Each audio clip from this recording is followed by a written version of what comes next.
Yo, how are you doing, folks? Welcome to episode 37 of the Simpa Life podcast. With me, as always, Simpa Carter. I am joined with my co-host and cohort, Mr. Maka. How are you on this fine evening, sir? Not too bad, not too bad. I was completely distracted by my own mustache.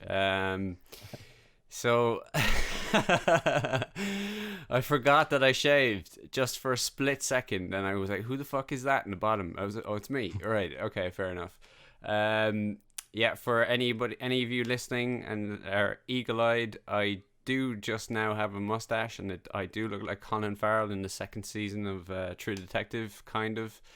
He looks a lot more handsome than me, but the same sort of rough and ready. I'm ready to drink some fucking whiskey right now. This is the kind of tash that I have. I'm not entirely sure as to whether I'm going to keep it or not. I'm just trying it out for a few days. We'll see. You get it. You get to see it for a week, which is pretty cool. Wait, it's cemented on the internet forever now. So people, the hardcore fans, have just been going through the video and just watching it grow and grow and grow. And there's a mustache one week, then it's gone the next. I need a cowboy hat. Oh hell yeah!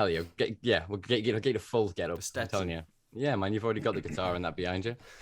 That brings us into a wonderful segue for today's guest, who has a mustache that puts yours to shame, there, brother. Although I suppose he's been cultivating it quite a bit longer. Today's guest is known as the Maple Ridge Growing Guru. He has won over 30 growing awards around the world, has a YouTube channel that he has cultivated his own unique style of entertainment and education, to now having over 269,000 subscribers. He's also the founder of his own Remo nutrients brand, and we have just discovered as well a musician. Welcome, Mr. Remo. How are you, sir? Hey, thanks for having me. Thanks for being here, man. Thanks for making the time this morning. Cool. You know, I had to smoke some joints somewhere, so this is a perfect place to do it, right?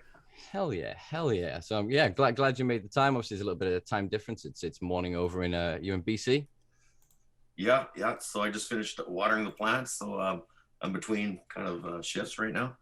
So it's a perfect time for a podcast, I guess. Yeah, exactly. So obviously you're the first Canadian, I believe, that we've had on the podcast so far. We do have a small listenership that's growing in Canada already. Nice. And when I looked around for activists or people of influence and people who are sort of, I guess, notorious, for lack of a better way of describing it, your name came up time and time again. And then when I looked at some of your videos and some of your previous content, I was like, I like this guy. You're fun, you're informative, but you draw that wonderful line between education and entertainment. You know what I mean? You're informing the people, but they're belly laughing while doing it.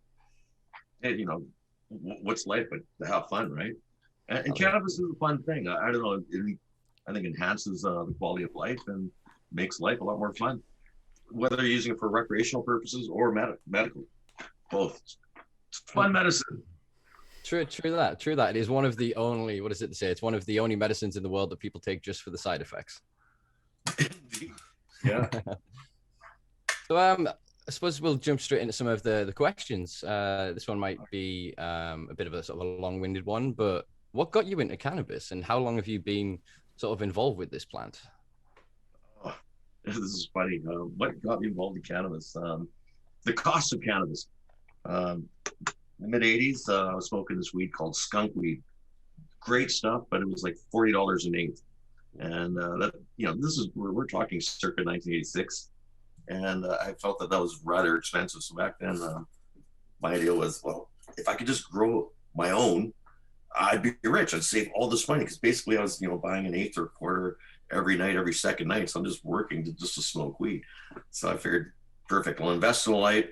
I'll get some seeds and I'll grow it. So I did that, and wow, that was actually the start of a giant journey. Because what I've watched is in my area is I watched this entire industry grow from nothing to we got major grows all over the place, and it's a very legitimate business now. Before, like when we started, it was literally a basement or a cottage industry. Kind of very underground, very illegal. Nobody talked about it. Nobody took pictures. Nobody videoed their stuff. To what we have today, where people document everything they do. They throw it on YouTube. They share with the world, and it's kind of weird. When I first started growing cannabis, nobody even shared information. There was in Canada, all the books were illegal, so there was no books. So it was all trial and error and whatever your friends told you. that's all you had to go on. So Yeah, it's a different world now. It really is when you think about it. I mean, I'm only in my sort of early 30s, and I think of the juxtaposition of what we've seen in the UK and the acceleration of, say, when Uruguay went first and then when Canada followed suit, sort of in 2018. It set this kind of expectation in all of the other countries around the world that that's coming. We're going to get that someday soon. And so people have kind of had the opportunity to now start sharing more than I think they ever have before. I think the people are recognizing the power of people and of individual knowledge, that if they retain that in a community, it can protect them from like the corporate whitewashing that unfortunately we're seeing in quite a few regions around the world, where 5 or 6 producers get to own everything and the micro producers are not given an opportunity to play. Well, actually, that's kind of happening here in Canada.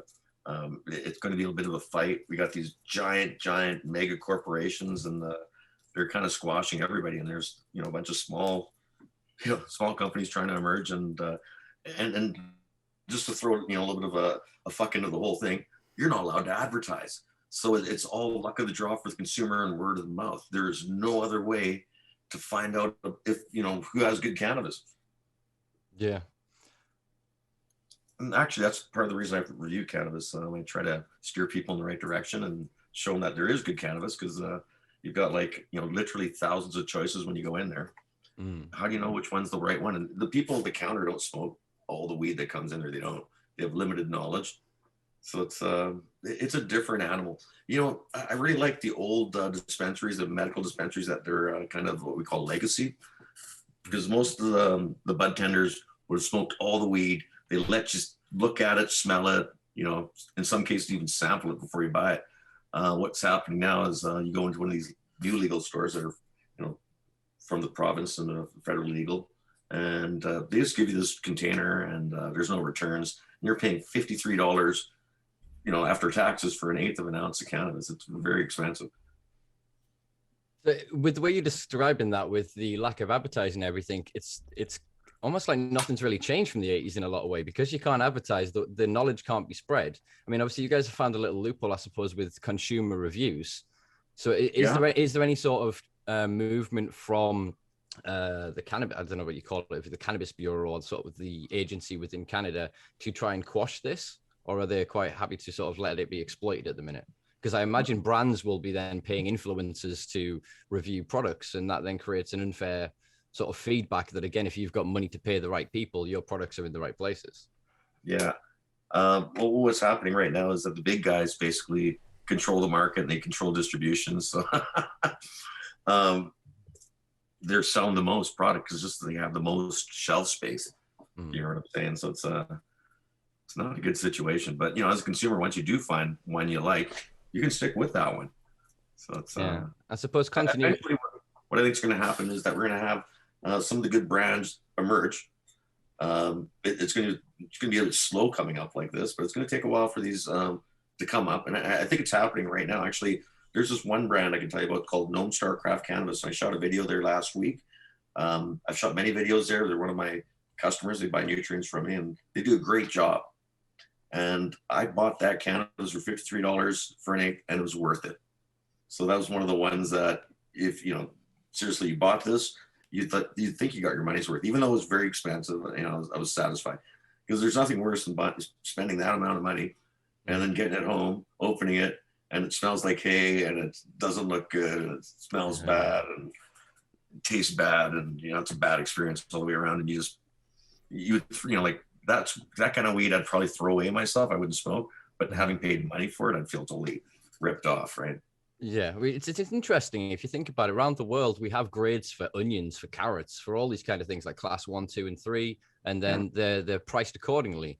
Yet this doesn't exist within cannabis. They just go, well, here's the terpene profile, here's the cannabinoid profile, and then you've got to kind of make up your choice based on the very limited information that you're given, which, yes, is factual, but is often not overly informative of the potential experience. Because if you're a novice with cannabis, and as you say, the bud tenders have not had the direct experience, or worse, I mean, something that I've seen in investigation that's occurring between a few of the big license producers is mislabeling.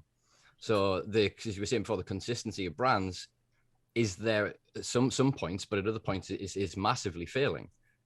We're seeing this with imports. In the UK now, we have a medical cannabis program through private clinic prescriptions. But we grow the vast majority of medical cannabis in the UK, but we export it. So the 6,000 patients in the UK that are now consuming it, they're getting it from Canada, they're getting it from Israel, Australia.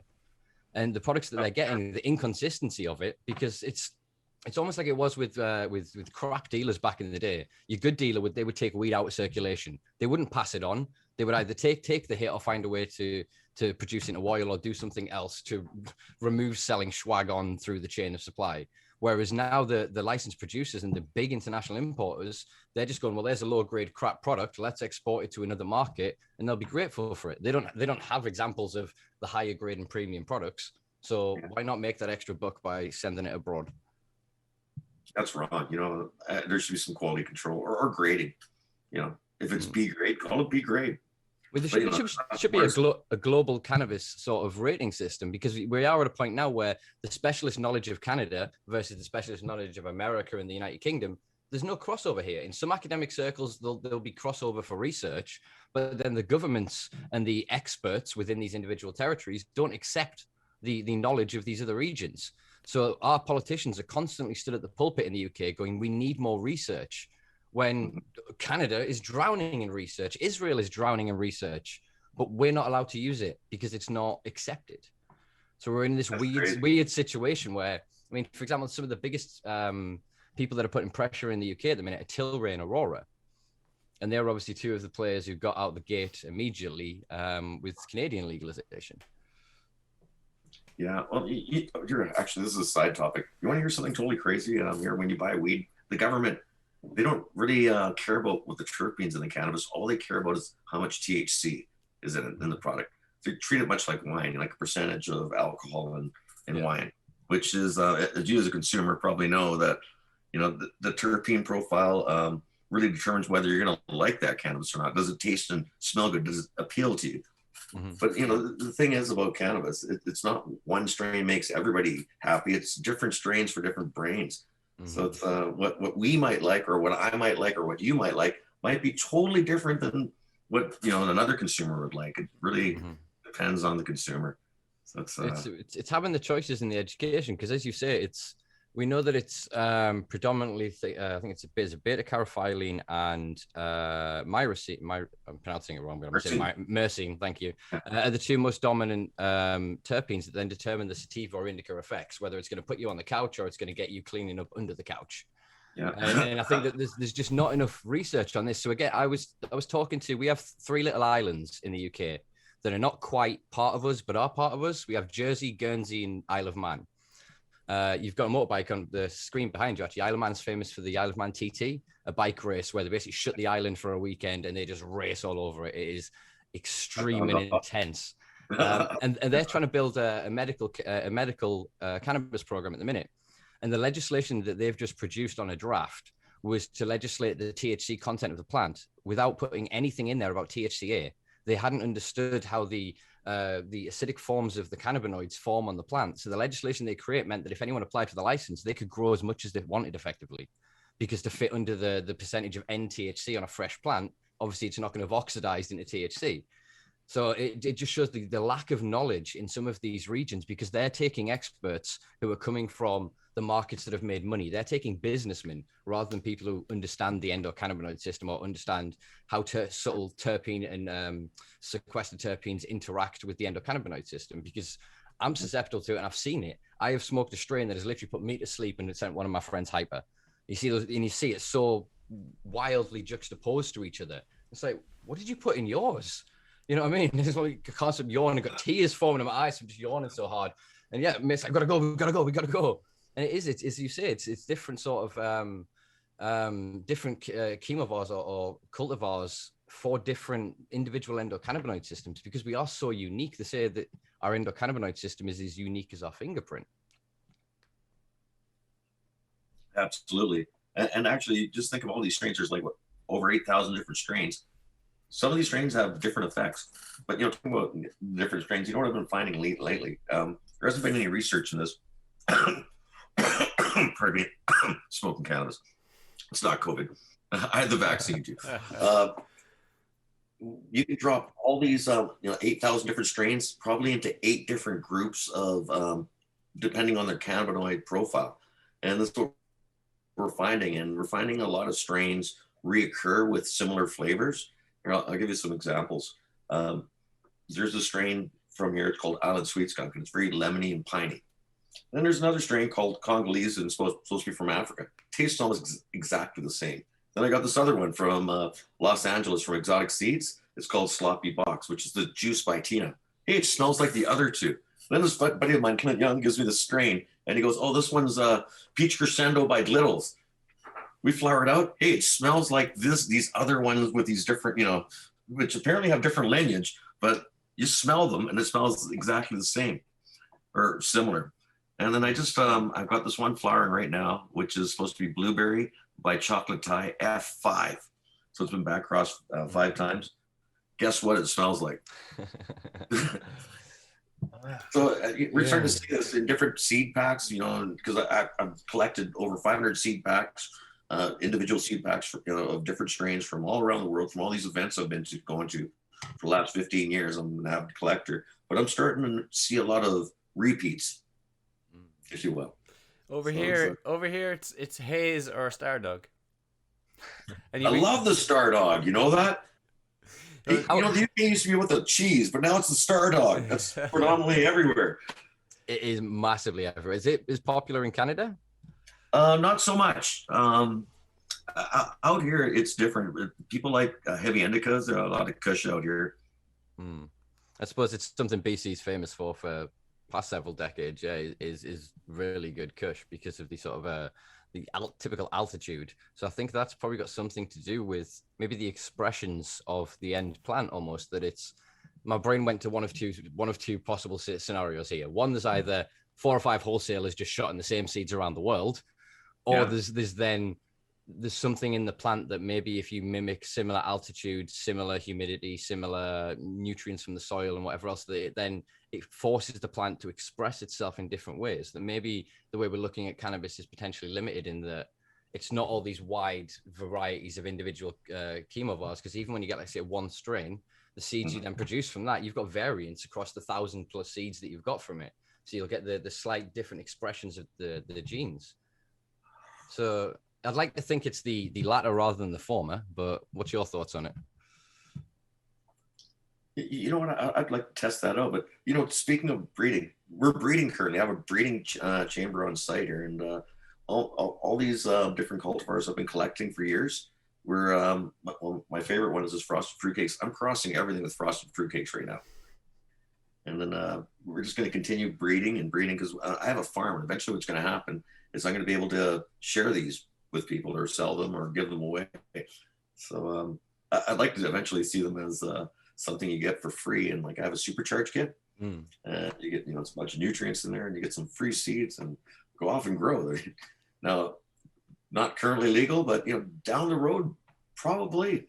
So I'm trying to create the strains now. It's interesting that you bring that up, because as far as I'm aware, I've termed it overpossession. I'm not sure what the term of the law is, but the public possession of anything more than 30 grams is still potentially a federal offense in Canada. Can get you up to 5 years, especially if there is aggravated circumstances. So another minor crime committed, even it's, I don't know if you guys have jaywalking, but something as minor as that, to give our audience sort of an idea of it.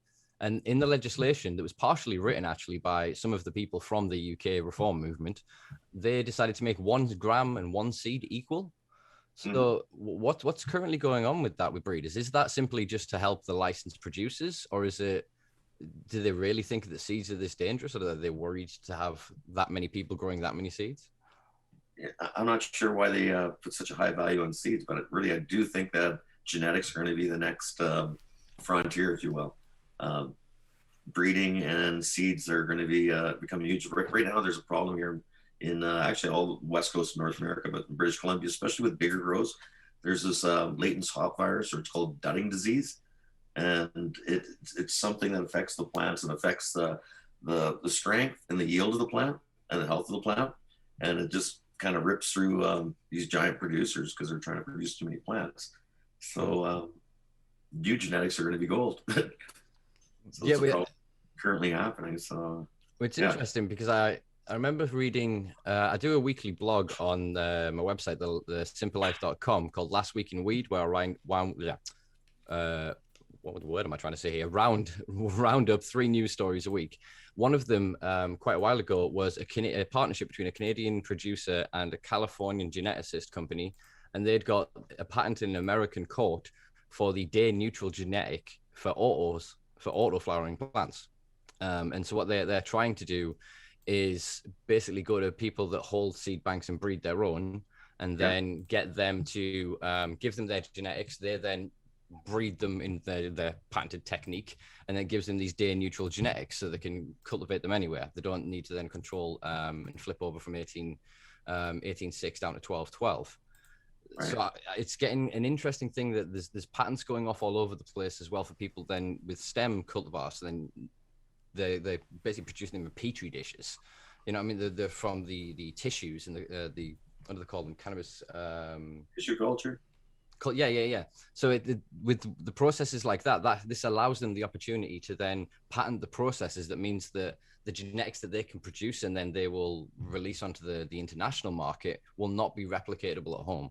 You know, they'll be able to turn off hermaphrodization, so you won't be able to get a freak seed, which started some of the most legendary genetics that we've known in the past 30 years. Are often the seed found in, I found it in a bag after this concert, or I picked it up here, and it was those kind of genetics will be lost to us.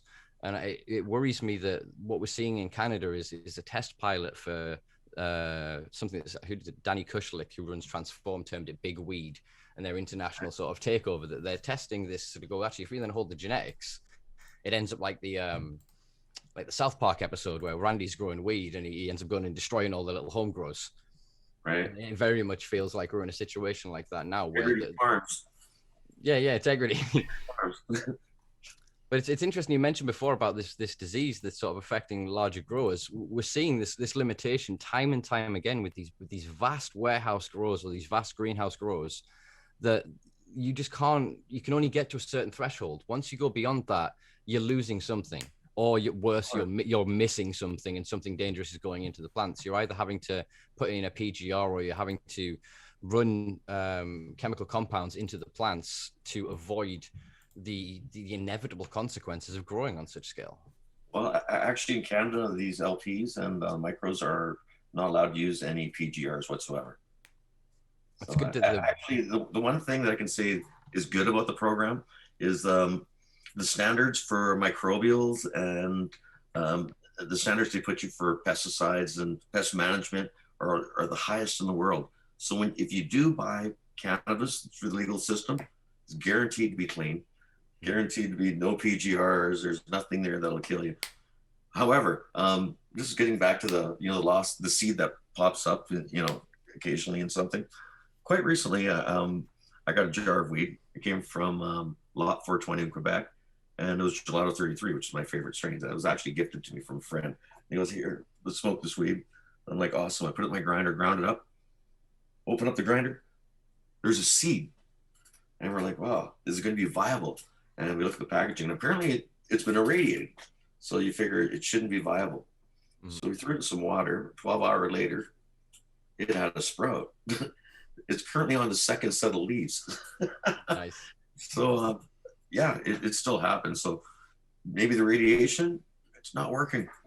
But it's interesting that you bring that up, because this was something that was brought up in, I was doing a live was it last year? Year before, 2019, was talking with somebody in a live discussion on Facebook, and we were talking about why they were irradiating the importations of medical cannabis, and I hadn't actually considered it as a reason to then neutralize the potential of the seeds that were in it. Obviously, the excuse of it is that it's to deal with any potential microbes or bacteria or anything that may be sort of on the product. But it's interesting because we've just had a couple of batches in the UK recalled for various molds that were found on it. And the licensed producers that imported it, in their press statement, effectively went, well, you do know you have to store it correctly. And we're trying to push the emphasis back onto the individuals. And then luckily the government stepped up and they forced a recall for it. But it was similar to what you were saying before. In Canada, have gone, once it's bought, it's yours. But you don't get to see it. You don't get to know what it is. It just turns up in a zip bag at your house.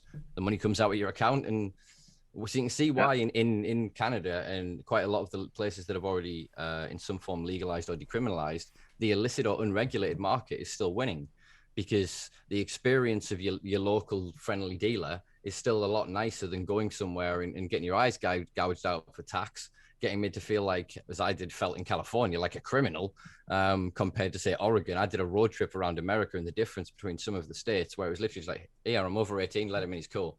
In California, surrendering my passport when I went in through multiple locked doors was a very horrible experience. And then being forced to sign up for a membership and agree to a certain data share before I could buy weed. It was such a repulsive kind of experience to me. For all it's held as a bastion in the world, yeah, the weed quality is pretty phenomenal. I'll give it that. But the buying experience was very off-putting. Yeah, I've experienced that too in California. But you know what? Speaking of black market or legacy market, it's never going to go away. And this is why, as long as somebody can produce a product that's just as good or better than what you can buy for less money, there'll be a market. And here's my case in point. Remember, we're talking about that $53 eighth that I bought from the store. Yeah. Okay, if I was to go hit the street and I'm a nobody and nobody knows me, I can go to the local park over here and I can buy a quarter ounce, 7 grams, for $50. Well, that's a lot better deal than half the weed for 43, or 53, pardon me. So it's $3 less and you get twice the weed. Yeah. It's not going anywhere. Yeah, and until either the industry decides to make the market more realistic. I mean, I suppose the pricing is partly, obviously, they want the tax and everything else, but they also want to dissuade, in their opinion, excessive consumption. And it's a difficult situation, I suppose, they find themselves in, because the regulators want in some way to limit through legalization the amount of access and everything else. But actually what they're doing by trying to limit it is just increasing the power of the legacy market. I mean, Canada's got a lot to answer for, I would say, in terms of the way it dealt with, for example, the emeries, or the way that it dealt with the multitude of dispensaries that had popped up and actually fought for the 2 years leading to the signing of the legislation, who showed day in, day out how this could work. Without them, I don't feel that Canada would have got where it is, because it needed those real life examples. It needed the commitment and the sacrifice of various individuals to go, well, fuck it, we're gonna do this. Yeah. It's strange though. What I think really needs to happen here is what has happened in parts of America, in Colorado, in Oregon, and California. What they need to do, and because we got these giant producers, they produce a bunch of shitty weed. They need to take, because there's so many good growers on the legacy side, they got to make it more accessible. Because what's happened right now is you have to be basically a multimillionaire in order to do a farm, do a micro. Like, I know micro, it sounds easy. It's $1 million play. It's not cheap, because by the time you own the land and you set something up, you might as well be an LP, full-on big licensed producer. It's there's no cheap way of doing this. This is wrong. They need to be able to take anybody's weed. If you grew cannabis in a tent and you had it tested and it was the same standards that these giant producers, you should be able to sell that cannabis and pay taxes on it and do whatever you want. They should make it like that. Eventually, that's my vision, is to make it no different than selling tomatoes at a farmer's market. We're not there yet. Yeah, I think we will eventually. Whether it comes down to, like, in New York, I read recently that they're trying to push for street vendor licenses when it goes legal. Right. And so the bodegas as well are pushing to sell cannabis. So this every time a new state pops up, I mean, Connecticut just went through at 19 now, so we're really moving forward in the US. Each one has got variables and different sort of possession limits and different interpretations and different regulations. And I think with each state, you're seeing more and more an emphasis on social equity, on expungement, on helping to rebuild the areas most harmed by cannabis prohibition. Yeah. So it's interesting to watch how that sort of develops. And even the states themselves now, say Colorado and Washington, they're putting through reforms to the original bills. Is something similar sort of happening in Canada yet? Is there a movement for sort of the next stack of legislation, as it were, to go through? Not really. If anything, there's a push to be more conservative. There's not much change happening here. We got this happening, and that's about it. The only push that there is that the government said they'd like to see more micros, and there's been more micros. But like I said, that's still $1 million play. That's not access to everybody. So it's pretty slow. But you know what? The thing is, it's a start. It's not our end game by any means. This is our starting point. So we're going to have to lobby the government, and we're going to have to, do some work here to get change to happen. We did a lot to get to this point. Like when I was young, if somebody told me in the future weed was going to be legal, because I remember it was the same as smoking crack or doing heroin. Cannabis was the same when I was young. They treated it the same. It was very legal. You went to jail for it, and now it's medicine, and you can go buy it at a store right by the shopping mall, and as long as you're 19 and over, you can go in there and buy 30 grams of weed and walk out. That's quite the change. So it's we need to go further. So what's it like on public consumption in Canada? Well, you can smoke cannabis pretty much anywhere that tobacco is allowed to be smoked. Mm-hmm. So, however, it's really weird. Before legalization, people went to parks to consume cannabis and smoke cannabis. And now that we have legalization, they have big signs in the park, no cannabis use, no vaping, the whole thing. So it's like, we didn't have those signs before, and they didn't seem to care before, but now they care. I guess now they can fine for it. Before they didn't give you a fine for smoking a joint in public. Now they can, but it's only in certain places. But if you're, let's say, in a smoking area and you light up a joint, you're good. For the most part, you can, in Vancouver, you can light up a joint and walk down a sidewalk and nobody even looks at you or says anything. Which is, I think that's success right there, because in the 1980s, when I was a youngin', that was not possible. That was like really risky. You might get arrested at some point during that walk, and unfairly treated too. It's really strange. I guess cannabis people, because we're pretty much nonviolent and we're a friendly lot, we're an easy target. So when cannabis was illegal, it was for them to make numbers, it was just easier to go bust a bunch of stoners than real criminals. Because we're not packing guns and knives. We're not going to fight back. That's certainly the thing is with cannabis users. You might have noticed this too. They're extremely honest. The cop will come up to you. Have you got any weed? Yeah. The honesty is there, right? Yeah. This is true. I mean, like that's what's happening here as well. It's not as sort of simplistic. It's made up into this complex thing where they still stigmatize and focus on. Sorry, I'm getting abused there by my cat. Lost my train of thought there now. What was I going to say? Same in the UK.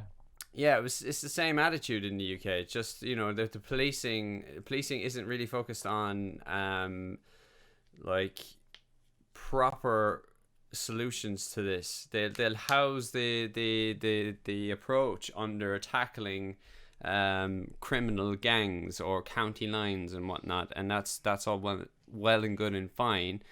And what they need to do is move it over into a health-based focus so that we can actually move this forward. Because in the UK, there isn't really a financial there isn't financial pressure, if that makes sense. There isn't a reliance on breaking into this $1 billion potentially, or £1 billion potentially industry, because they still print their own fucking money. Do you know that kind of way? So it has to come from a different, even though the ground is the same, our change over here has to come from a different angle, unfortunately. All right. Well, the one thing I can say about medical is a good thing, because what it does is it gets the door open, and it gets everybody used to people consuming cannabis. Somebody sees somebody consuming cannabis, what they think, oh, he's probably got cancer, there's something wrong with them. You get more sympathy from the public than he's having a party, right? Yeah. And then once they get used to that, that's when it's time to boot the door open for full-on legalization. Everybody's used to this cannabis stuff, great. It's available everywhere for anybody to consume. Yeah, we're You know, under. it's gonna be the future. I know it sounds strange now, but mark my words, this is going to happen. I'm going to be able to go to the UK one day, and I go every year, except during this whole pandemic thing. Yeah, And I'll be able to go to an Amsterdam-style cannabis bar or dispensary and purchase cannabis in the future. Not now. yeah, not too far away. But I mean, we're in a very interesting position in the UK because I say we, the vulture capitalists that have invested into the UK and the vested interests that have moved to manipulate our political dialogue and discourse around this. We're in a very dangerous position currently because GW Pharmaceuticals, who were the world's largest producer of raw medical cannabis that they were producing into Sativex and now also into Epidiolex, they had an unfair monopoly and effectively a cartel in the UK for 2 decades, where no other licensed producer was allowed in the UK. They're slowly opening the doors to this, but the companies they're opening the doors to also have serious vested interest in synthetic cannabinoids.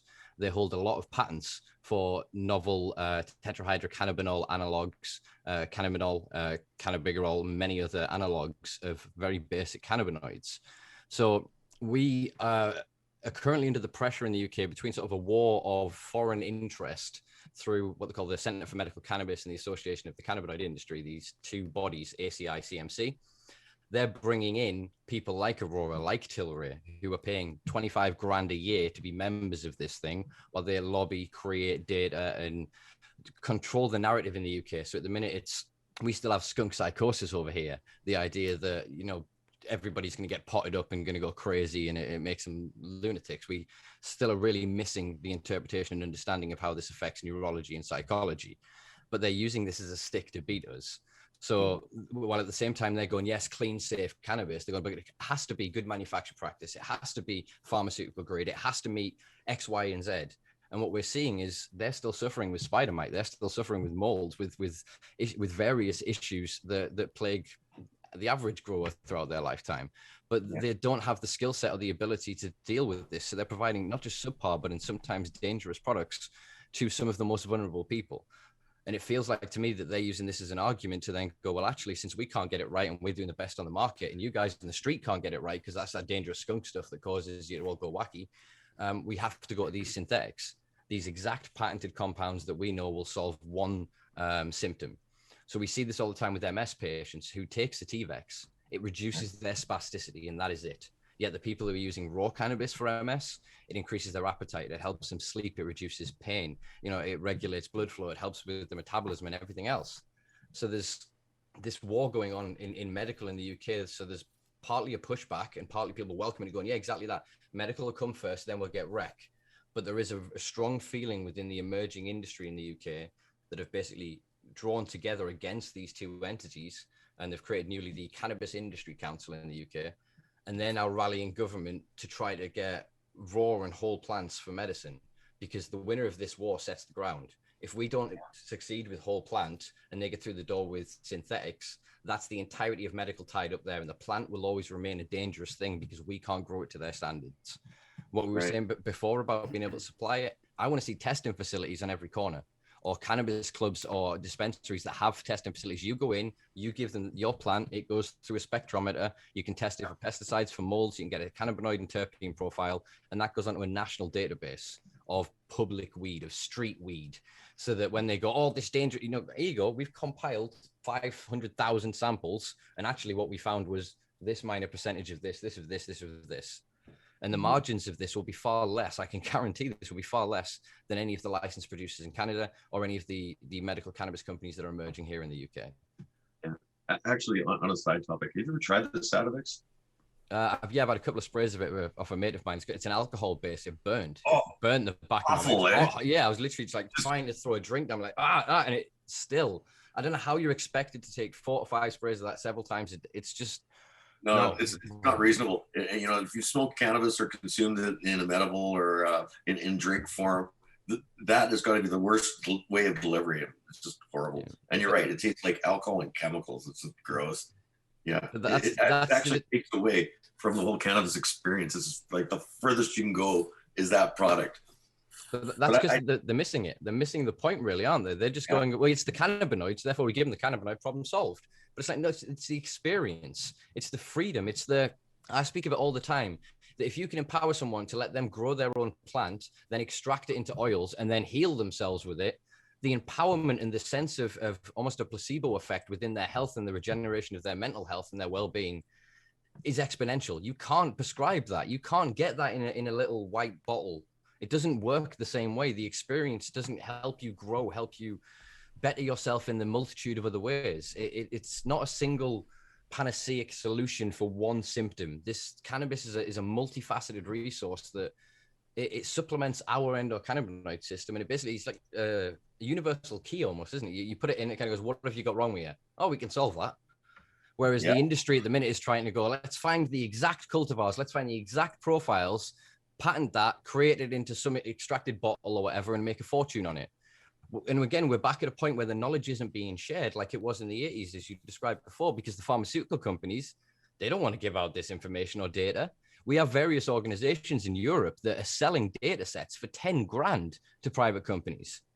They're making huge money off the back of the data set about consumers in different countries to sell that for potential markets. I mean, they valued our CBD market in the UK at 681 million last year. The companies I've spoken to in the UK have laughed that out of the room. It's just not right. It's speculative accumulation for the potential of these markets based on their models coming to fruition. Right. And it's just it's bullshit. They don't bet on is people growing their own cannabis. Yeah. And that's one thing that cannabis has done right, where every house is allowed to have 4 plants. Is that per person or just per household? Per household. But, still, this is a great start. You can have a grow in every household. You don't have to buy weed. You can just grow your own and be good with that, right? My son grows 4 plants here in a tent, and he's quite successful at it, and smokes his face off. He has a good time doing it. Are you allowed to trade? So say if you grew and your neighbor grew, can you swap an ounce for an ounce, or is that considered some form of criminality? Up to 30 grams at a time. Okay, that's not bad. So you can send that in the mail too. You can say, oh, there's somebody, let's say, on the other side of Canada, 3,000 kilometers away, and I want to send them this bag of weed. You go to the post office, and they give the smell-proof special cannabis packaging. You put it in there, you throw it in. You can even insure it if you want, and it gets there, not a problem. Like every time. That must really mess with the people in the post office that have then worked there for 10, 20, 30 years. They're like, we've been looking for drugs forever, and now there's a conveyor belt of weed just being posted around the country. Oh, well, you know what? What's happened is Canada Post is basically one of the biggest drug dealers in the world, because all the LPs, this is how they ship to their clients. They don't have a special courier service. It goes into Canada Post and gets delivered. That's an argument I definitely need to make to prohibitionists in the UK, going, you want Royal Mail back under control? Let's renationalize it and sell all the drugs. Because they're doing it the same in the UK. The sheer amount of cannabis that goes through post offices in the UK is ridiculous. The average post office now just smells of weed. It might actually just be me going into that post office, but the average post office smells of weed. But you've seen it. We've got activists and organizations in the UK and people that we had sort of Black the Ripper, we've now got Outlaw, that are going and posting thousands of parcels at a time through post offices that are single-handedly keeping these independent operations running. They're providing economy, they're stimulation of the economy, they're providing jobs. This is the argument that we're trying to get them to make in the UK is you can have your millions and your billions here and your patented products, and you can force us through like you did in California in the late 90s for us all to have, I got a bit of back pain and doctor, I can't sleep. Can I have a slip? I don't want us to have to exploit that system in the UK. We're already seeing it with people now just looking for qualifying conditions going, right, I just need that on my health records and then I can get the medical in. It's a shit system. We need to look towards, especially in a post-COVID time, with the fact that most economies have fallen flat on their ass. Entertainment and restaurants, theaters, all of these things have really been detrimentally hit. Cinemas, the inclusion of cannabis into the nightlife and the acceptance of the fact that people like to take drugs, that should be welcomed into the economy. I mean, can you imagine the money that would be generated if we had, say, for example, ecstasy bars? How empathetic everyone is. Just, I'll buy you a drink, mate. I'll buy you a drink. I'll buy you a drink. It would just be the stimulation from the economy of this and the raising of the, for lack of a better way of describing it, the vibration of the culture and the society. People would just be so much happier if they could openly publicly, but in a controlled way, consume the substances that they're already doing. And there's already conversations happening, I've noticed in Canada, for example, around decriminalization of not just all natural psychedelics, but all drugs in general. Yeah, well, you know what? Actually, I firmly believe in legalization of all drugs. If all drugs were legalized tomorrow, for example, here's a great example. If it was legal tomorrow in the UK and legal in Canada, would you run out and do some heroin because you can? Probably not. But the thing is that the person that does do the heroin, now they can get a clean supply, and you've taken it out of organized crime's hands. And then, it's easier to give them a cleaner supply, but medical assistance if they need it. What we have here in Vancouver is we have one of the first, it's an injection site, a safe injection site. So you can go there and you get medically supervised injecting your drugs, and it's harm reduction because it saves so much trouble and cost in the system. Because when one of these guys ODs and dies in a back alley, it costs the system a lot of money. This way, they have a nurse on site. They can do something immediately about it. They can give the person help. But more than that, if they're ready for counseling, that is offered as well. So it's a safe place, and it's a good thing. I know people think this is crazy, but even the clean needles, we're giving these guys clean needles so they don't get bloodborne diseases like hepatitis or HIV. This is huge because those things cost your system. They cost us all a lot of money. So you know what? Really, the drug use is just a symptom of a greater problem. And maybe as a society, we should look at the greater problem. And I think that it's interesting that since, I suppose, if you go back far enough, obviously, you could go back to the 70s in Illinois for, I suppose, the first medical cannabis program. But if we look at it over the past 20 years, the progression of wherever cannabis has popped up, so is compassion. So is this idea that, wait a minute, if they're not bad people, who else have we got this wrong about? And there is this kind of switch. I mean, Vancouver for a long time was seen as, I think it was actually for a while statistically one of the world hotspots for intravenous overdoses. One of my favorite authors and speakers and just visionaries in general, Dr. Gabriel Marte, spent obviously a lot of time in Vancouver, and he did work with ayahuasca and DMT and stuff like that with intravenous drug users and using psychedelic compounds to treat dependency issues. And it works. The stories, there's a book of his called In the Realm of Hungry Ghosts, and is a powerful account of some of the most extreme cases that he met. And he came to the conclusion at the end of it that some people will benefit from stabilization and therapy and will cease consumption. For some people, it is the key that goes in the lock of the trauma of their life. And it is no different than somebody taking insulin for diabetes. That if we can remove the stigma, if we can remove all of the other bullshit and see this for what they are, which is often a very vulnerable and damaged human being, and provide that assistance and that compassion, it benefits all society. Because then when we're not demonizing, I hate the term and I hear it all the time, the smackhead on the street, then we can look at each other with a bit more compassion. And I'm pleased so greatly to hear you speak of that way, because I've spoken to quite a lot of people quite publicly and privately about sort of legalization of other drugs, and they still perpetuate a stigma to other drug users. They have this drug snobbery of going, well, I'm cool with my drugs, I can do whatever I want and be wherever, but you lot over there with your stuff, oh no. So it's good to see that somebody with such a platform as yourself is so open to such an idea. Actually, more than that, this would be a good time to inform people about Dance Safe. You've ever heard of this organization? I share a lot of their stuff on my Facebook. They will test all your drugs. So you bring you have one in Vancouver here, and sometimes they show up with different raves and stuff like that. And you can bring the drugs that you have to them, and they'll test it. They'll say, yeah, it's good, use it, or hold on, this is not what you think it is. There's crystal meth in this ecstasy. You might not want to take this. And then you make the decision, right? And that's actually, it helps people make informed decisions. Again, harm reduction, people aren't overdosing on drugs this way. It's I think it's a positive thing. It helps police identify bad batches as well, which is, we had something similar over here called The Loop.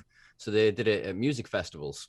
And one Christmas, actually, a few years ago, in a church in the center of the city where I live in Durham City, for 2 evenings inside this church. They were testing the local heroin and the local crack, and police were wandering around knowing people were turning up with drugs, wandering in, getting stuff tested and wandering out. Obviously, the sample you give, you're not then given back, so you give a small amount to it. But what they discovered was various tainted batches of heroin and crack going around, and they were able to trace these back to organizations that were deliberately adulterating the supply.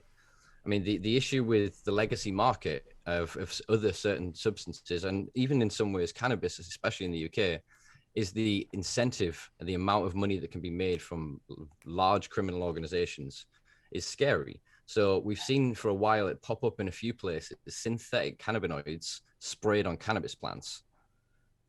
Is this something that goes on in Canada, or is now with the licensed producers and the level of regulation, is that sort of keeping people away from tainting or adulterating cannabis supplies? Well, for the most part, I think here in Canada, you get pretty clean cannabis. I've heard some stories, but I think they're just propaganda about other drugs, like what were they saying, fentanyl being sprayed on or applied to the kid. But if you think about this, why would you take something that costs a lot of money and put it on cannabis, which doesn't cost a lot of money? This is not a good business plan. Most of these guys are in business to make money, not lose money. So that would be losing money. Clearly, if you smoke cannabis, quality cannabis wins at the end of the day. So just grow a better product instead of putting something on there. However, while we're on this topic, I've heard of in other places in the world, glass and other things being applied to the cannabis.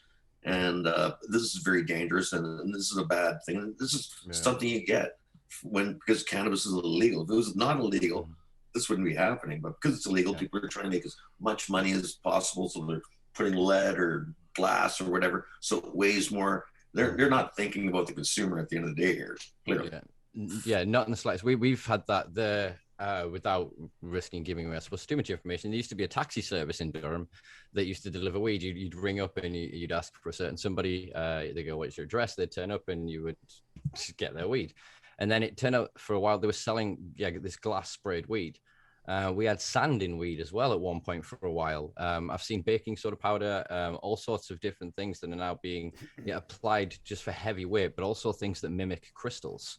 So it's mainly for the novice market. That's what they're aiming this for. So we've got a thing in the UK, they call it county lines.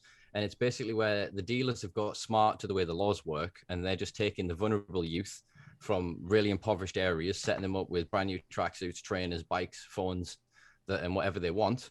And they're then being sent to other counties and other places. They're then put in I can't remember using the term for it, but basically vulnerable users. They then give them a bit of their supply and they shot or sell from there.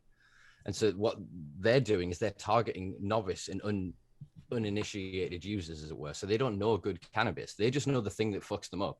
So they get high, but they don't know they're stoned. They get battered in a different, like, whoa. And it's enough. It's my escapism, which is ultimately still why a lot of people use any substance to excess, is to escape something that they're dealing with in their life.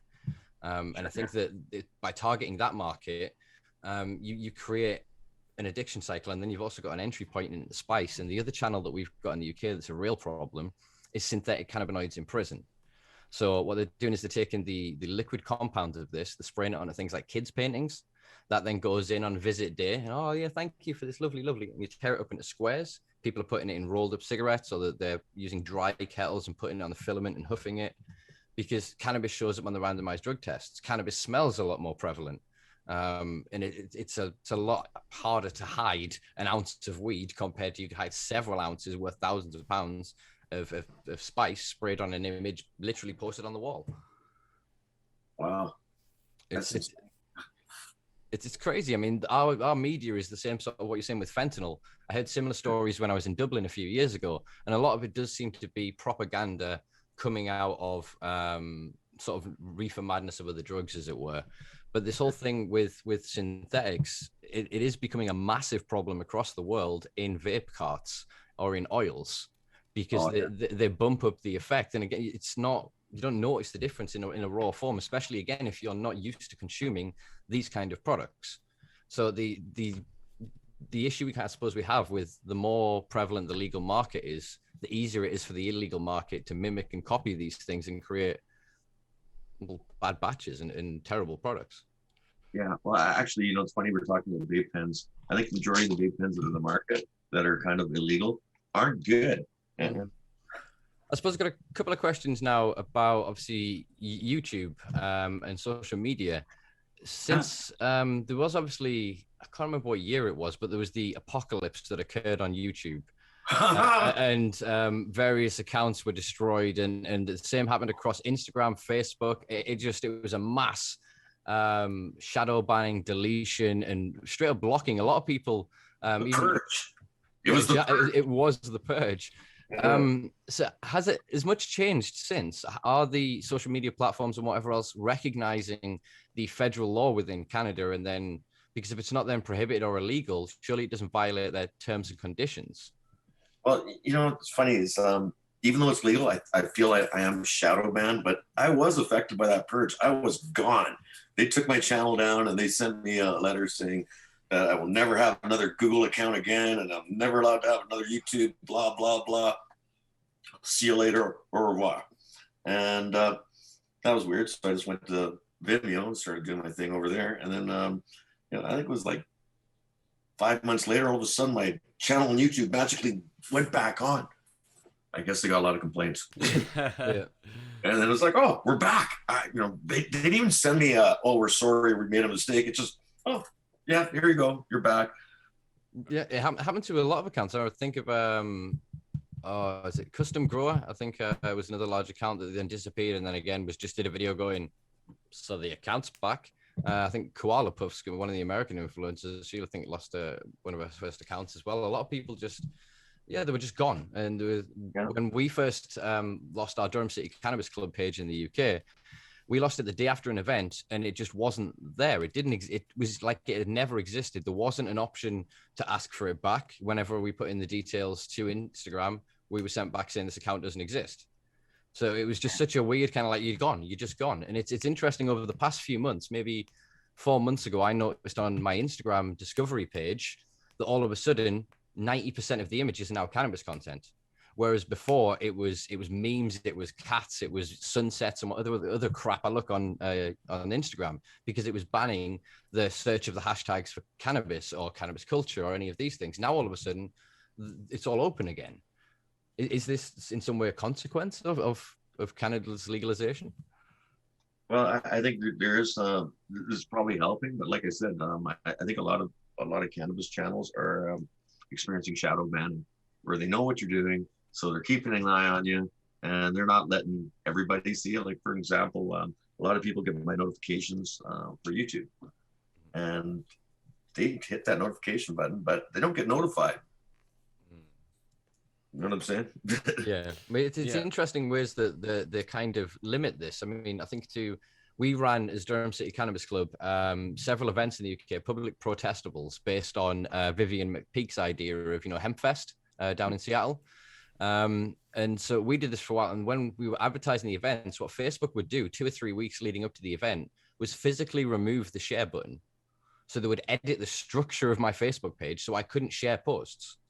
Then for a while, it got to a point where, and it's still actually now, if you go on the Simpa Life on Facebook, you can't find my videos.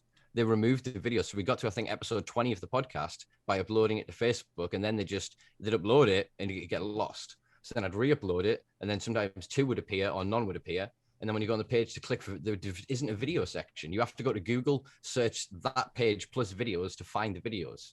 So we've just been sharing the YouTube links over now. And it's crazy. We're a tiny channel in comparison to someone like yourself or a lot of the other sort of people out there. We're very much in our infancy. But yeah, already we're seeming to be a target of this, and it's ridiculous because our reach is only in a good day 10 to 20,000. Yeah, but that doesn't matter because there isn't somebody sat there with a clipboard going, right, these lads are definitely in the cannabis thing, strike them off. No, all of it's algorithmically driven. It's all automated. Do you know that kind of way? What they have done is identified that the initial reaction was too obvious and overt. They upset too many people because you're just taking stuff away from people, and obviously that's going to cause accounts away from people, and that's going to cause an awful lot of backlash. like we saw, you know, an awful lot of complaints, like you said. So the easier way to control this is to adjust the algorithm to allow people within that community to be identified, and then an echo chamber or dome formed over that community, so people can see each other as long as they're connected. They've made that conscious decision, and then you shadow ban that. Keeps everybody happy, and then all until you start wondering about your growth. Do you know what I mean?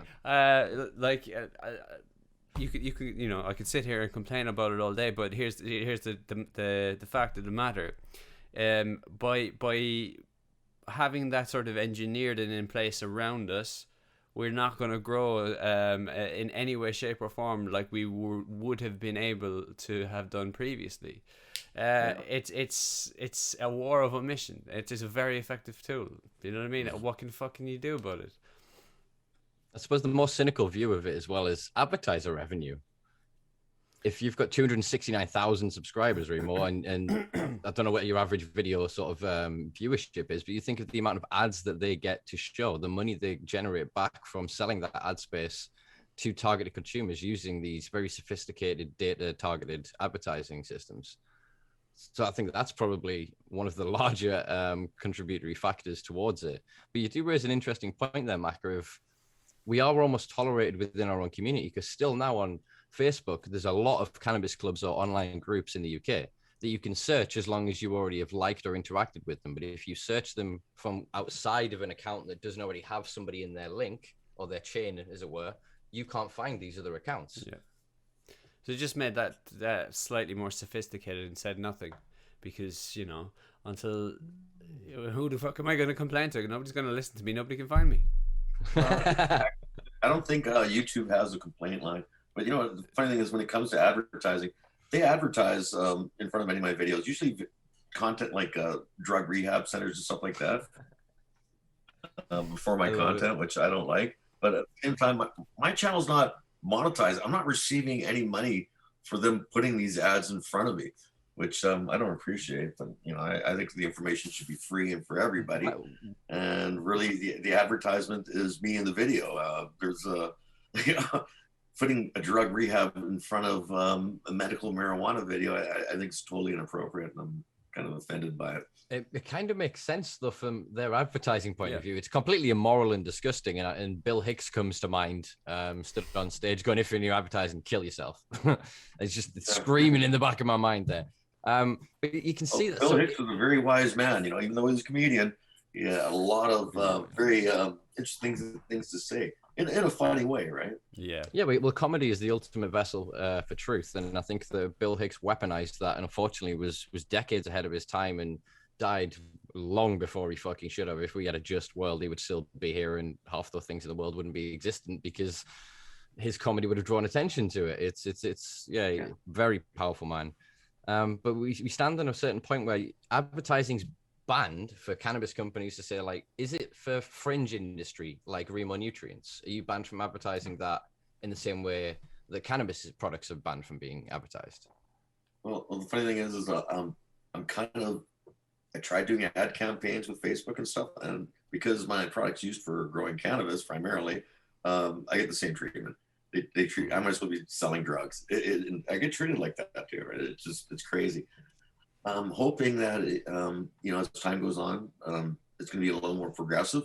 The funny thing is the way I advertise my products. If you go to remonutrients.com, you don't see any cannabis plants or buds whatsoever.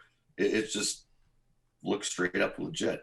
But when you go to YouTube, you see us applying the products to real cannabis plants. We weekly updates on grows. We show grows grown with our products. It's yeah, I guess that's a sinker right there, right? But it's honest. This is what the product does. Look, you can grow weed with it. That's exactly what it should be. I mean, the UK hydroponic industry is a very weird system. Part of it is full of extreme criminality and washing machines, people setting up fronts of businesses to launder huge grows and other nefarious activity and legitimize the cash. On the other side of it, you've got very dedicated people that are working towards the exact line of legality. I think there's a local hydro shop in the north that supported us with quite a lot financially, physically, and I suppose emotionally and spiritually in a lot of ways over the past few years. They did a bus campaign, so on the side of buses, they managed to get that accepted. They advertise all over the place with their physical signs. Their marketing is really shit hot. And I literally heard them on the radio the other day, and it was such a clean and crisp advert. But then when you go in and you meet the people and you talk to them, they know their shit about weed, and a lot of them are willing to talk about it, which again we're not supposed to do. There is this bullshit that they all know they're making money from. They all know what's happening. And the joke for a few years ago used to be you go into your grow shop, and as long as you said tomatoes, so I'm growing tomatoes, and you went, tomatoes. And as long as you didn't say the word, because you could still get caught up for it, that if you're then effectively committing a criminal conspiracy by advising someone on how to grow a cannabis, it's bullshit laws that are still carrying over. It seems to be in various regions that have legalized as well, that they're trying to separate these industries. But one thing I did notice in early doors in Canada, I can't remember the name of the company, but we have a thing in the UK called B&Q, which is like a huge garden center conglomerate company. That they've been rallying the Canadian government. They want to sell hydroponic equipment. They want to sell cannabis stuff. They want to kind of bring it into the rest of retail. And I think that's only a positive. Is that something that, obviously, as the purveyor of a nutrient company, is that something you want to see? Well, actually, it's funny, is I supply a lot of large garden centers with our products, and actually, there's one in Calgary.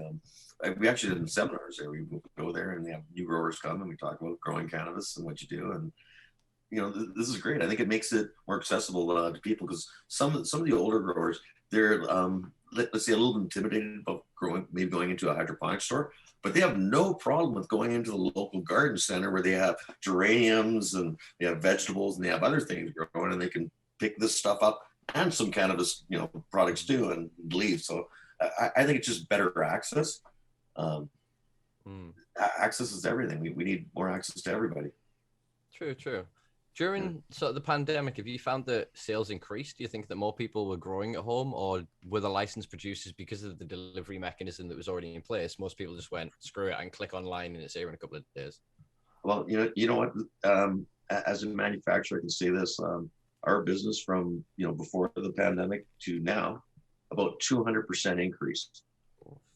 It's gone absolutely insane. Yeah, I think a lot of people stayed home and grew cannabis. But actually, this is going back to your other conversation. This is where we are in Canada in terms of legalization. We have a 1-800 number, actually 1-855, hey Remo, and you can call that from 8 to 4:30 Pacific Standard Time anywhere in North America. And we have 5 operators standing by, willing to answer any cannabis questions you might have. And you can say cannabis on the phone, and you can talk about cannabis, and our people will talk about cannabis. You can send us pictures, and we'll look at the pictures, and we'll advise you, the best we can accordingly. And it's at no extra cost. It's just a free service we do for our customers. It's proper customer service, that.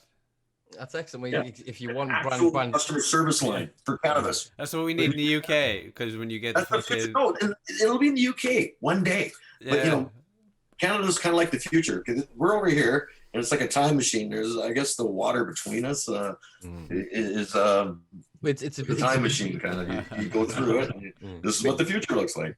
Well, Canada's always been incredibly interesting to me because of the fact of it being in the former British Empire, and the way that the crown ship works. The fact that when I traveled to Canada, I spent 5-6 days in Toronto flying through, and when I got a hold of loonies and stuff, and I saw the Queen on it, that really made me like, this is weird. And then when I learned more about sort of the royal assent and everything that had to occur, turns out Canadian law is basically proto-UK law. So they say the exact same mechanisms and effectively the same legislation would work in the UK. And part of that makes me excited, and part of it makes me incredibly nervous, because the money that's already been made and the huge investment vessels that are now putting billions into this, they're steering the direction of what's coming.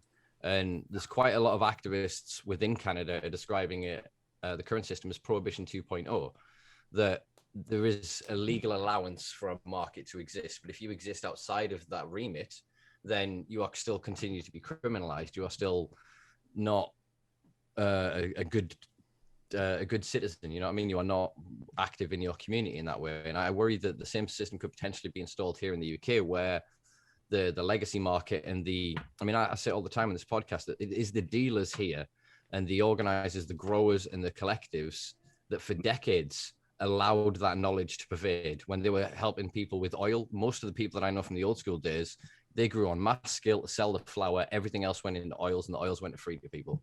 And that was the natural system of it. And you've got people that were running syndicates of thousands of people at a time. These weren't criminal organizations hell-bent on profit. They were working out their margins to sell enough flour to help the people that needed it.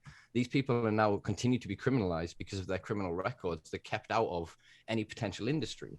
In Canada, it was estimated by, I can't remember the name of the department. It was Mental Health and Public Services or something like that, that 500,000 convictions exist for petty or minor cannabis offences. Since wiped out. Since expungement, which was written into the legislation, there have been, pull the number out my ass here, I think it's 361, definitely less than 400 expungements out of that 500,000 thus far, because the system they set up meant, $600 and we'll do it. And you had to fill out one form, then another form, then you had to go somewhere and actually and they made a whole mockery of the system. So in the two years since then, they've disenfranchised and pissed off, frankly, a majority of decent growers, of people who have experience within this market, who know the culture, know the community, and know the goddamn plant. They have created this huge impediment from them ever joining this so-called legal industry. So it's created this two-tier society. And I think that not only is this legacy, or I hate the term black market or illicit market, going to continue, but I think it will strengthen. The harder they over-regulate, the more they increase the taxes and they get greedier and greedier, the more they continue to try to restrict this and control it through a legal avenue. It's like pushing down one of those squidgy things you used to have as a kid, and it would just pop out at the top. You know what I mean? It's just, you can't hold this thing. You have to literally let it go and let it be, except that a large number of people want to just be dealers. Give them some form of license, some form of app, some form of regulation, self-regulation that allows them to pay tax and whatever else. No, you know what? That is the right answer. What they should do is bring everybody into the loop, because what they currently have is just having these rich corporations doing it and a few select lucky people that have their shit together, and everybody else is getting left out. So, I agree with you. It's almost like it's designed like that on purpose, though. Well, you know what? Initially, I'm being completely sarcastic. It is. No. And you're completely right. Initially, if you look what happened, is that the entire legal industry was these giant companies. You had Canopies, you had Aurora, you had Tilray, you had Afri. They're giant mega corporations, and they basically owned the whole thing. If you look at who has the most volume, it's Canopy. Do they grow the best weed? Absolutely not. But because they're so huge, they sell the most weed. So what we have to do here is we have to bring everybody into the loop. And you know what? The thing is ever since COVID happened, now they're going, we need to generate some revenue from somewhere.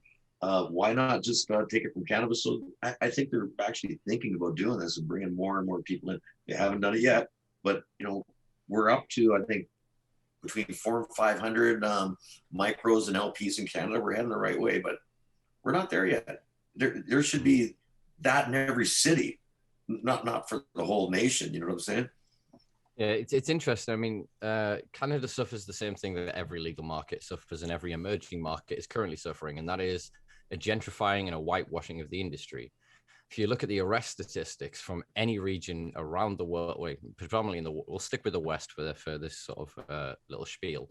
If you look at the arrest statistics for it, the imbalance of it to ethnicities, to certain religious or certain cultural groups, or people that have certain ideologies or even enjoy certain types of music, the prevalence at which they're represented in the statistics for convictions and arrest and detainment and all the rest is astronomical. They represent the wide diversity of the spectrum of cannabis consumers. Yet when now we look at these legalized, you see them with the conventions, obviously not the kind of the Product Earths, which I know you've attended in the UK, or the sort of community or industry-led ones, but the actual sort of academics and the investor-led ones. You look at their panels and they'll throw on a token woman or a token person of a non-white ethnicity just to hold that. Look, diversity.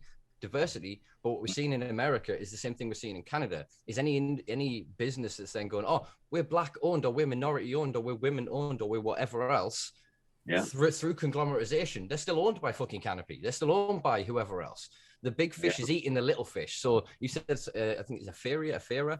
They were obviously merged with Tilray, and they only merged because the Aurora deal fell through. And that was only because based on greed. The Canadian model was based on a profit projection not for 5 to 6 years. I think it's 2020, halfway through 2023, they're going to see profit. And so they're still on a speculative market, and they've pumped all of this money in through investment, and now they've moved away from it. So I think that what worries me, that for all we see this progression in Canada and in America around psychedelics and entheogenic substances, is that's where that money went. They took all of this money out of medical cannabis, out of all of these big producers on the stock markets, and they're slowly moving them into companies that are patenting psilocybin from magic mushrooms, LSD compounds, DMT compounds. They're creating patented therapies. And it feels very much like they've seen how they make money with cannabis and actually what they can do to make more from other substances. And they're leaning heavy on this medical paradigm again. And I'm just wondering, do you think that we could potentially benefit from the same mechanism we saw with cannabis, where medical went first, ergo recreational followed? Or do you think that they'll have learned enough lessons to go, actually, if you want to experience this stuff, it has to be through our different experiences or through our different patented therapies? Well, I can tell you what's happening here in Vancouver in terms of magic mushrooms. We have magic mushrooms dispensaries popping up. Is that Dana Larson's doing something? He's got one. There's a few other ones, and what they do is I know there's one in particular. They have a doctor working with them, and he'll sign your prescription, and then they're allowed to give you mushrooms for microdosing. And it's because it's a doctor to patient sale and blah blah blah. Or a doctor gave you a prescription. It's good. It's just like medical marijuana. Basically, they tore a page out of the medical marijuana workbook, and they're using it, which, God bless them. I think this is a good thing, because I think magic mushrooms are kind of a positive thing and should be allowed in the pharmacopoeia, because if you've ever done magic mushrooms, I think it's a very positive experience. I'm microdosing as we speak. Oh, perfect. Really, you do it a couple times a year. Myself, I do it a couple times a year. I laugh my ass off. It's like setting the reset button. It's a good time, and then that's that. You know what I mean? I don't view it as a negative thing at all. So it's just it should be just another thing, another product's available. I remember when I first started going to Amsterdam, they used to have smart shops where you could buy magic mushrooms, and well, those have disappeared. But you can still get they're magic truffles. I guess they're they grow below the ground, and they're similar to magic mushroom, not as strong, and give you a similar experience. And these are the only things that are still legal. But it's not exactly the same, but similar. It's a very interesting situation, because a fun anecdote around this. There are two brothers that owned the largest magic mushroom farm in Holland, and the law changed because of a news story of some tourist girl. Sorry, I don't mean to be insensitive with this, but I'm just going to roll the sentence off. Some woman who was a tourist had supposedly taken mushrooms and then jumped from a building, and the Dutch government had gone, holy shit, all right, we're going to ban mushrooms. But then because of some nuance in the law, it meant that you were allowed the truffles. The brothers discovered that actually if they just turned the temperature down and changed to the environment, it forced them to, instead of fruit into the mushrooms, they formed in this mycelium balls of these truffles full of psilocybin. And so they saved umpteen amounts of money on production, and then managed to create an entire industry and dominate that. And so it's a very interesting thing, because there are still plenty of shops. I'm thinking of my favorite one is on the Dutch Ring of the Market with all the flowers. There's a cheese shop right next door. You go into there and you say, can I see your other menu? And they slide you a nice piece of paper with 4 or 5 different mushroom strain names on, and they'll still give you some dried mushrooms. There's a few others that will do it as well. And even the authorities are still like, wait, whatever. They just don't want the mushroom tourist to be there as much as a cannabis tourist, because of the nature of the giddiness of it, the happiness, the joy, the ecstasy that people will experience this. They'll have the high of being on holiday, with the high of cannabis, with the high of mushrooms, in an environment they don't know. And you can see how that can be potentially problematic to the indigenous population and to their police. But it's interesting that the mayor of Amsterdam at the minute is obviously trying to ban tourists from cannabis coffee shops, and I think that will extend ultimately to smart shops if they get their way. Yeah, that's absolutely crazy. I don't know why they'd even entertain it like this, because people come there to drink, and they're very unwilling to drink alcohol. So they come there to consume some cannabis or magic mushrooms or truffles, and they have a good time, and destroy anything. What's the problem? I know that woman, jumping from the window, that was like a freak incident. This is something that routinely doesn't happen to people on these drugs. Well, it's the argument, obviously, that nothing is safe. We have to be aware of this. I mean, shit, the three most destructive drugs on the planet are sugar, tobacco, and alcohol. Yet all three are fully legal, regulated, taxed, and make an umpteen amount of money. And one of them isn't even recognized as a goddamn drug. It's an insane situation that we're currently in with this, with the juxtaposition of the perception and the fear of these. So magic mushrooms in the UK, previous to 2005, you could have a carrier bag full, wet, and walk past the cops and go, "What you got there? Magic mushrooms, officer." You'd be like, "All right, fair play," because they weren't illegal until they were dry. And then we had this big campaigning issue, and they then went, "Right, we need to criminalize them," and they put them straight into a Class A, Schedule 1, most harmful. And everyone went, "Why?" And they went, "Because we think they're harmful." And like, can you prove this? And we don't have to prove this. And it just created this ridiculous situation now that technically, even under law, if a cop wanted to be that much of a prick, if you walk through a field that happened to contain cow shit or any other sort of animal agricultural waste material that then makes more prevalent psychedelic mushrooms like Liberty Cap mushrooms we have in the UK, and you kick one of these with your goddamn shoe, that could classify as picking. You're then in possession of a Class A substance. You're then charged on the weight of it, and because it's fucking wet, it sounds like you've got an unbelievable amount, but you've got one goddamn wet mushroom. It's a ridiculous sort of situation that they've set up, and it's weird that in Europe we're going backwards as fast as the Americas are going forward, especially even the South America, with what they're doing with the allowance of the prevalence of certain cocaine institutions, with coca leaves, and with even allowing certain processes of cocaine in coffee shop sort of formats. I mean, Bolivia approached the UN recently to go, we've done a calculation and think that if we buy our cocaine from every trafficker and everybody else, we'll save about $400 million. So can we do that? We're in a weird situation where they're recognizing the power and potential of this. But one of the reasons Europe's going backwards is if you look at the history of this, the UK have controlled drugs for about 200 fucking years. Through the opium wars and through what we did set in India and China against each other with hashish and with opium, and then the derivatives that arrived from that, the patents and the various interests that we created from the whole modern pharmaceutical industry from that. They're now very, I guess, paranoid of, I guess, releasing this to the public, because ultimately, I think in 2016, the UK was simultaneously the world's largest exporter of medical cannabis, importer of medical heroin, and importer of medical cocaine.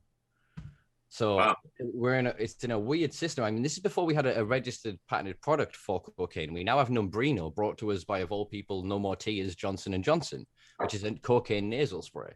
But prior to that, we shipped somewhere in the region of 50 odd kilos. It's on public record in the UK. 50 odd kilos was shipped. I think 2016 is the year I'm thinking of.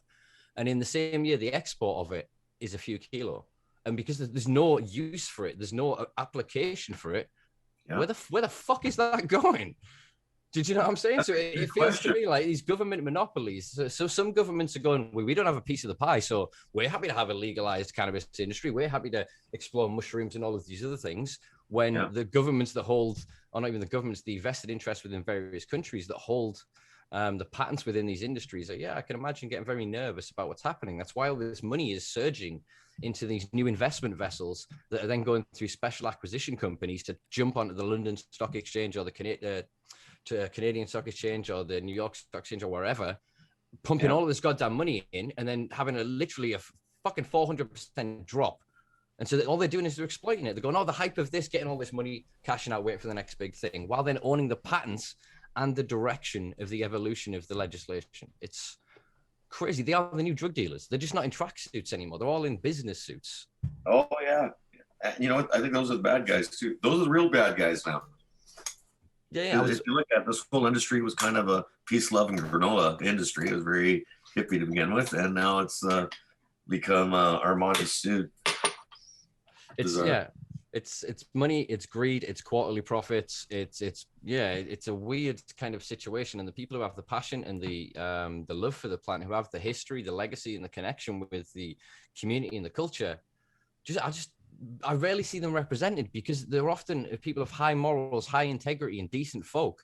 So they're not willing to stab each other in the back to get a job opportunity, or to get their business off the ground, or to get that license, or to, do you know what I mean? Because it's not even about the price tag of paying to get it. It's the other backhanded deals that are going down to make sure that you're first in the line. And a lot of the people I know and I've met that have been growing for stuff like 30, 40 odd years, that are decent folk that have learned their craft, that have honed their skills, are on the fringe of this, because they're looking at it and going, I mean, they'll open the door and I'll walk behind them, but fuck me, I am not them.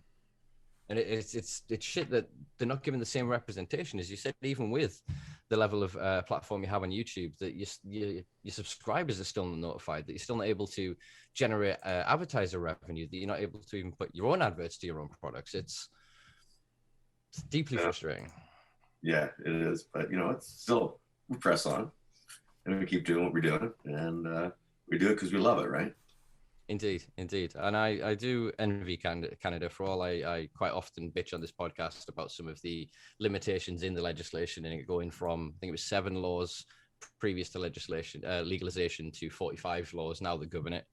But yeah, I think it's a great proving ground, that which then works in Canada. And as you guys find your feet and you manage to, I think hopefully the best thing is unionize amongst the micro growers, amongst the individuals that don't want to be part of the corrupt system that is, and get that voting power, get that collective political influence, and be able to push through reform that benefits the consumer, the home grower, the smaller business that wants to actually serve the needs of their customer, not just pump them full of product and take their cash and leave. Actually, you know what? Because I'm a little bit closer to this the whole thing. We supply 44 LPs and micros here in Canada now. I think there's between 400 and 500. I was saying earlier, and the only way I can see for these small companies, and you know, I'd like to assist or be one of those small companies as well. We're gonna have to get a bunch of small ones to band together to take on these big titans, and that's the only way that it's going to be successful. Because right now, I've seen probably more giant grows than anybody in the world, guaranteed. I mean, so many grows globally too, not just in my country, all over the world, in America, in Europe, elsewhere. And this is what I got to say, is that some of the best quality I've ever seen comes from the smaller grows. So some of these micros, they grow killer weed. Actually, the last 2 places I went, one was called Black Kettle Farms, and the other one was called Gnome Star Craft Cannabis. They are killing any of those big players. Any of their products are way better. You can see it. You can see it in the videos. The videos don't lie. If we take a bunch of these small guys like that, band together, and collectively went against, you know, Canopy and the norm, I think we could actually give them a run for the money. We'd have to like process together and kind of band together. I think it's a possibility to do that. But, you know, actually one of the tools that is going to be coming up next year, which will actually help smaller players take on the big guys, is they're going to allow for the micros and for greenhouses and stuff to have farm to table. All right. So what that does is remove the middleman. So what you'll be able to do is you'll have a batch of cannabis, and literally people can come to your farm or production site and buy direct from the farmer. So remember we're talking about that $53 eighth from Gnome Star? Well, if you can go directly to them, you could probably get it for, say, $35 or $30 or something a little more reasonable, right? Because you're taking government out of it. There's still going to be tax going to be paid, but what happens right now, it goes through 3 stages. It goes from the grower to the government, and then from the government to the store. Mm-hmm. So if you're just taking those other guys out, just going direct, the government gets their piece. I think it's a win-win, and particularly for the consumer as well, because I think a farmer, when they show their cannabis, they'll actually show you the cannabis. Hey, this is what you're buying. Take a look at it. You know, this is the field full of it, or this is whatever we got growing on it. Here's the plants. Take a look. And I think that kind of thing's going to be happening. When I went to Colorado for the first time, I remember I went to one dispensary, and they had windows that you could look into their grow that they produced for the people to smoke. And I thought that was really actually exciting. I shot a video of it. I put it online. See, so it's for me, that was seeing the future. So hopefully one day I can do that as well. But you know what? I think that just that farm to table legislation is going to help the small guy tremendously. But also, you got to bear in mind that the big guys will be able to do that too. So make sure you have a good location. You know, location, right? And indeed, I mean, hopefully, as you say, I'd like to see. Well, pre-COVID, I traveled quite a lot. I'd like to see, hopefully, one day where that can be a world in which we're back to. And if that is the case, what I want to see when I'm traveling is not the same crap everywhere. In terms of, I don't mean crap in terms of the same thing repeated everywhere. I want to have that craft experience. I want to arrive at a place that has a story. So you go to a dispensary that's run by some couple that started it because of, oh, well, our son got us into cannabis many years ago, and then they have a very local craft bespoke strains. That's what I want to see the future look like, because I think that gives everyone the best opportunity. Well, a spectrum, obviously, but that is the minimum, or the lower end of a microcosm of the industry that allows then people to really express themselves, to create bespoke things. So you're not then creating for yield. You can then grow and do different techniques. You can explore the diversity of growing techniques that are already known and create new ones. You know, we're forever finding new things and discovering new ways to create, you know, larger yield, to increase resin production, to do all sorts. And I think that keeping that information and that knowledge hidden to a few huge licensed producers denies us all quality cannabis at the end of the day. Actually, you know what? You've nailed the nail on the head here in terms of why this industry will never go stagnant. There's always a new piece of equipment. There's always a new strain. There's always a new technique. There's always new people. And it just continuously grows and improves and gets better and better. The cannabis that I've seen that was grown at the beginning of my whole growing journey compared to the cannabis that's available now, completely different. When I first started smoking cannabis, actually, I didn't smoke cannabis because cannabis was so bad. I smoked hashish because the hash got you high, because it was a concentrate. It was the original concentrate, if you will. And when we first got cannabis, first cannabis I seen was brown in color and full of seeds. Mm. And that was pretty much the norm. And some weeks they'd call it Cambodian. And next week it's called Thai weed. And they just changed the name and gave us the same crappy brown weed with seeds. This is brickweed, right? Yeah. It was insane. And then, you know what, the first really good cannabis I've ever smoked in my life, and this is what inspired me to grow cannabis, was Skunk Number 1 from Sensi Seeds. Mm. And actually that strain pretty much sparked the entire indoor growing revolution here in British Columbia. That's what's, you know, lit the fire and started the whole thing going. So it basically kickstarted medical cannabis as well, because the most prominent and prevalently grown cultivar in the world is Skunk Number 1, because it's GW's primary strain that they put in Sativex. So it's an interesting thing that at the same time the birth of the underground movement and the revolution that sort of led towards feminized seeds and a certain consistency and expectation within the market also led to it's like binary, yin and yang. They've grown together. So all of the skills and that which has been learned from the illicit market, they are tapping up the illegal market. They are looking at people with convictions, and every now and then somebody gets a meet, you know, gets a call, you know, and gets the opportunity to go, well, you could quietly join us and give us your information, sort of thing. And I think that you said before, genetics and knowledge, I think, are going to be the two next frontiers of this. So when they suddenly get to the point of going, shit, we've got all of the best people. Now we're just dragging kids out of uni that they don't understand this. They've read the books, they've learned the literature and whatever else, but they've never been in a grow room. So there is going to be a point of stagnation of people unless we widen that remit to include everybody that's ever had anything to do with this plant, because all knowledge is fair, and it's from conversations like this and it's from interactions like this that we're able to share knowledge across the world now. Before it was just community to community. Now it's we can direct in real time, actually show another person a plant, show another person a genetic, and get advice on it to learn new skills and to advance our own acumen as a grower. It's an amazing time to be alive. Oh, it is, especially for a cannabis consumer. There's more choices now than ever before. Like, actually, from when I started smoking cannabis, which is like the first time I smoked cannabis was in the late 70s, and it was bad compared to now. What a difference. And the strains that are coming out now, it's like, oh my God, you know, getting better every day it's getting better. There's more breeders making better stuff. What's kind of funny is the Dutch used to lead the way, in the cannabis industry and in breeding and in strains. Now it's the Americans. And you know why it's the Americans? It's sheer numbers, because they have 350 million people there. They have way more growers than all of us put together in the UK and Canada. So they're breeding more stuff. They're cracking more seeds. They're finding more strains. It's just a numbers game. So it's just by sheer numbers, they're stomping on everybody.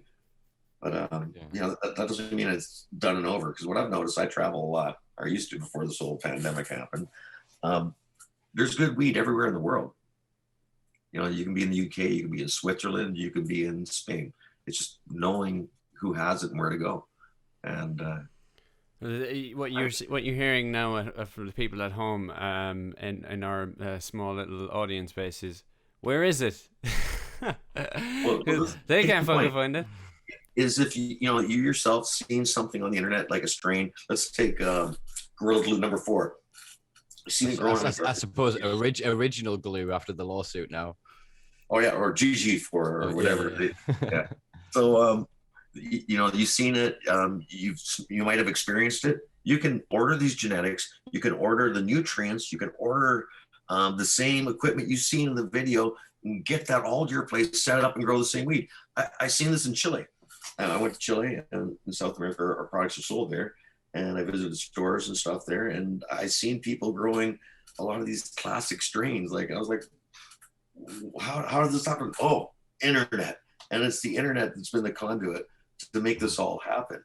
So it's been really exciting. Without the internet, I don't think the cannabis industry would have flourished to the degree it is today.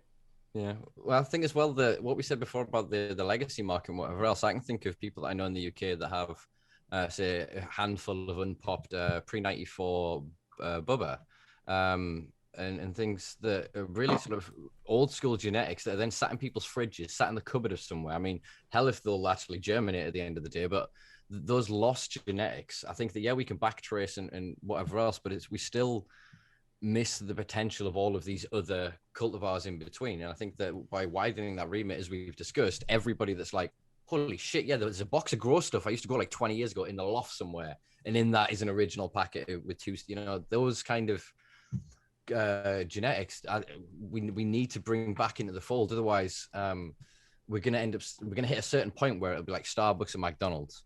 And I kind of saw this with a few of the cultivars in the American states, is that even though they were produced in the individual states, the product was identical. The only difference was the tax that was applied to it, so the cost you paid as an end user. And I don't want to see that homogenization, that standardization too much. Obviously, we want to see consistency and continuity, but to get the best cultivars, as we've discussed infinitum on this podcast, craft seems to be best. Small, micro, you know what I mean? Yeah. You're absolutely right. Right. All right. I'm going to have to shoot off soon. So do you want to finish it up, Simpa? I suppose, Remo, thank you very much for being a guest. I've just got one final question for you, which is the question we now ask all of our guests. And that is, what does the future hold for you? Cannabis, of course. Think about that for a sec. Tons of cannabis. I'm a grower. I have a farm. So actually what we're trying to do right now is we're trying to get licensing so that we can grow cannabis, so that we can create plants and seeds to sell to the general public, and also offer, like, remember I was talking about farm to table?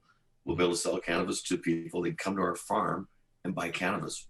And I know I'm a small player, but I'm willing to take on canopy. What the hell? I can grow a better product than them. I know I can. I've seen what the work they've done. I see what I do.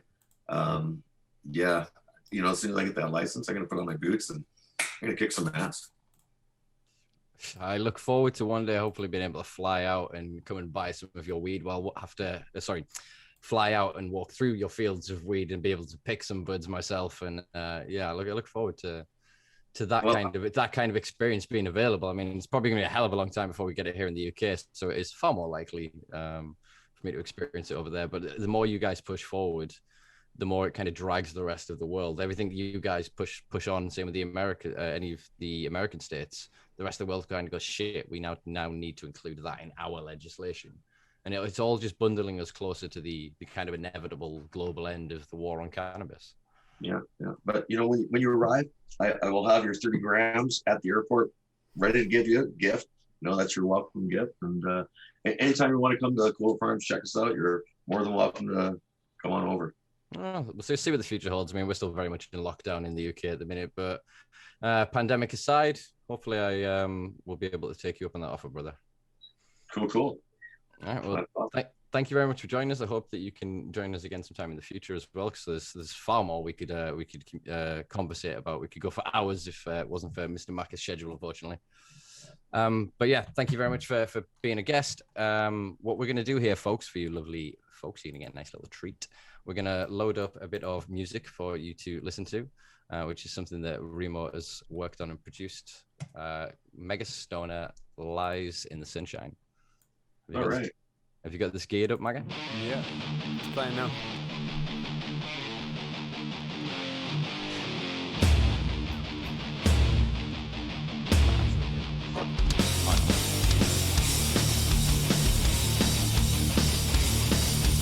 You're rocking it. All right.